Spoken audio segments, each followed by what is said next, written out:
ഒരു നേരം തൊഴുതു മടങ്ങുമ്പോൾ തോന്നും ഒരു വട്ടം കൂടി തൊഴേണമെന്ന്. ഒരു വട്ടം കൂടി തൊഴുമ്പോഴും തോന്നും ഇതുവരെ തൊഴുതത് പോരെന്ന്.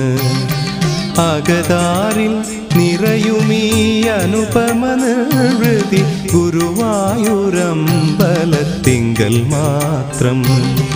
ഒരു നേരം തൊഴുതു മടങ്ങുമ്പോൾ തോന്നും ഒരു വട്ടം കൂടി തൊഴേണമെന്ന്.